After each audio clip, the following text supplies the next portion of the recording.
fair to say that it's been suggested in some quarters that the inclusion of the estuary option was simply a political fudge? You may say that. I couldn't possibly comment.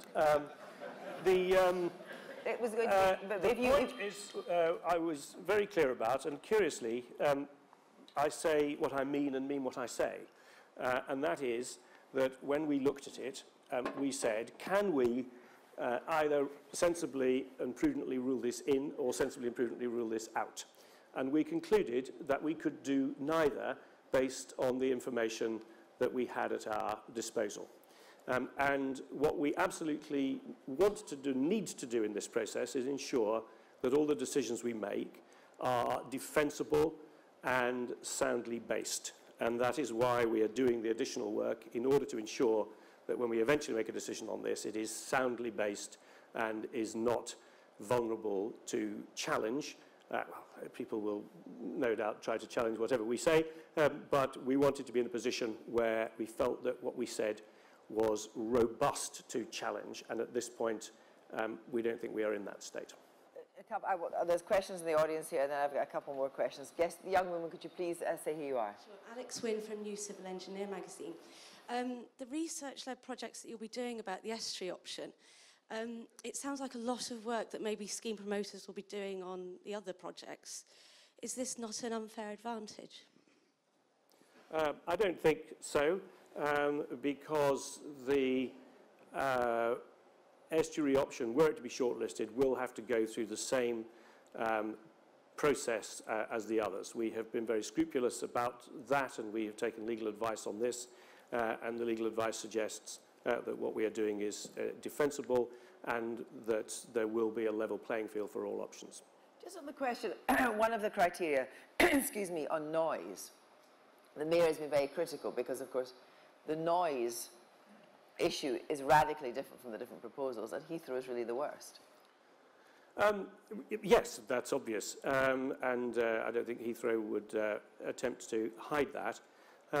The issue is what the impact of new proposals would be, and our analysis suggested that even with an additional runway at Heathrow, the numbers of people affected by noise at the different levels, is one of the reasons why we advocated noise authority, is that there are so many different ways in which you measure noise and impact, and we think that needs to be rationalised somewhat. But how do you balance that against everything else? Well, as I said in my remarks, no option will be dominant on all metrics. So it's always going to be a trade-off? Of course it is. It's definitely going to be a trade-off. That noise is the one that really, really pisses off people so much in the area.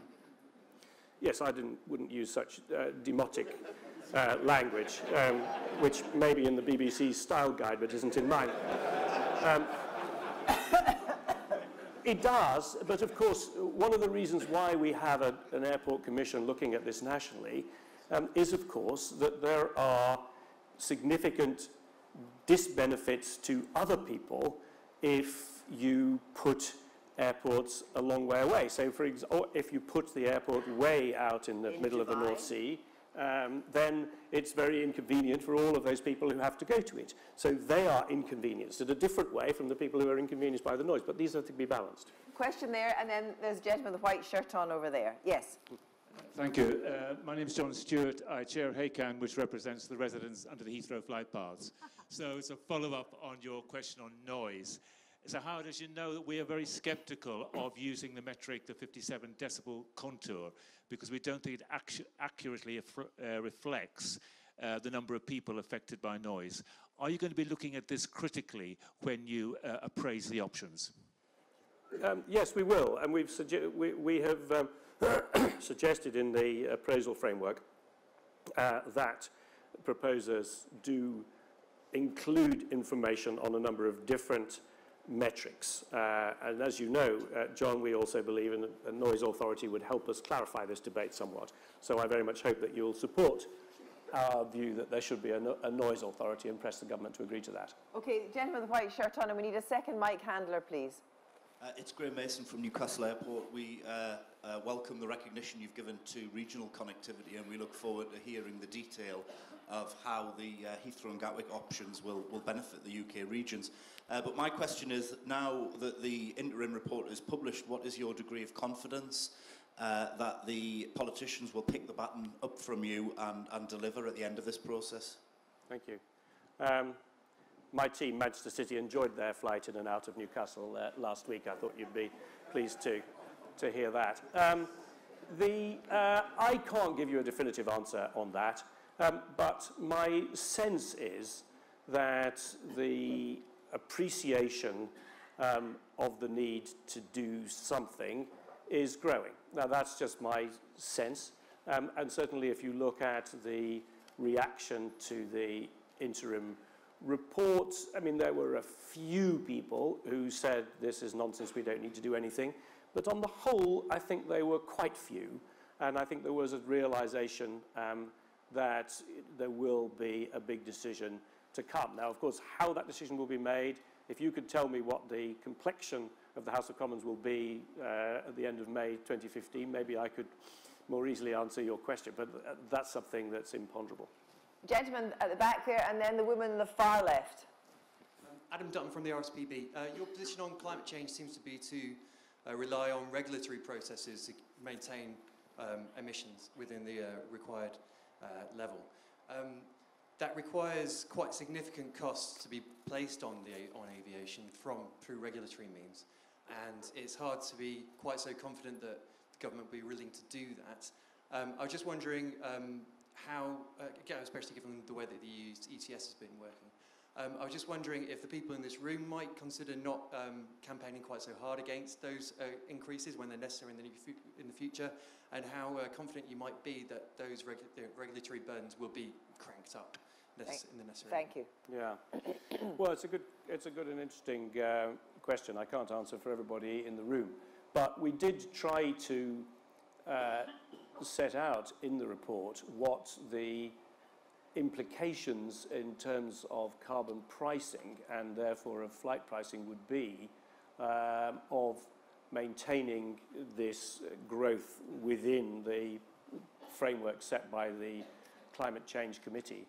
And I think that that's something which I hope there is more public comment on, because there hasn't been a lot so far, actually.